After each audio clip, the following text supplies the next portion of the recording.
বাংলাদেশি পর্যটক না থাকা ঈদের আগে বড় ধরনের লোকসানের মুখে কলকাতার ব্যবসায়ীরা। ভাটা পড়েছে তৈরি পোশাক, পরিবহন, হোটেল সহ বিভিন্ন ধরনের ব্যবসায়। ক্ষতি পুষিয়ে উঠতে না পারায় বন্ধ হয়ে গেছে বহু প্রতিষ্ঠান। আর্থিক অসচ্ছলতা দেখা দেয়ায় বিকল্প পেশা খুঁজছেন ব্যবসায়ীরা। কলকাতা থেকে সহকর্মী সুকান্ত চট্টোপাধ্যায়ের পাঠানো তথ্যচিত্রে বিস্তারিত।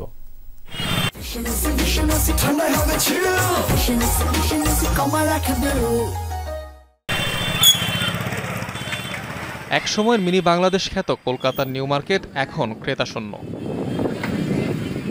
রমজানের ঠিক এই সময়ে বাংলাদেশিদের আনাগোনায় মুখর থাকত এই বাণিজ্য কেন্দ্র। ঈদ সামনে রেখে কলকাতার এই বাজার জমে ওঠার কথা থাকলেও এবার দেখা মিলছে ভিন্ন চিত্র।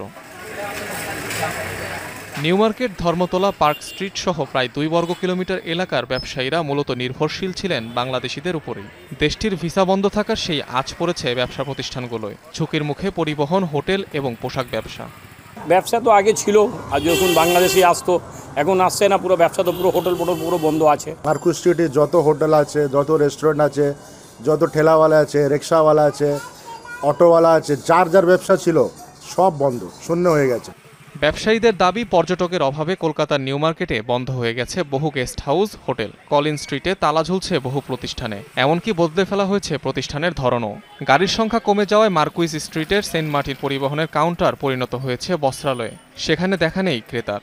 বাংলাদেশি আসছে না, পুরো ব্যাপার ঠাপ আছে। পুরো রোড দেখে লো, পুরো ফাঁকা আছে, পুরো হোটেল ফাঁকা আছে। হোটেল ছেড়ে দিয়েছে অনেকে, কিছু কলিনের রেস্টুরেন্টগুলো বন্ধ হয়ে গেছে, খাওয়ার হোটেল। কেননা গেস্ট না থাকলে তারা কোথার থেকে দেবে, কেন সবাই সার্ভাইভ করছে।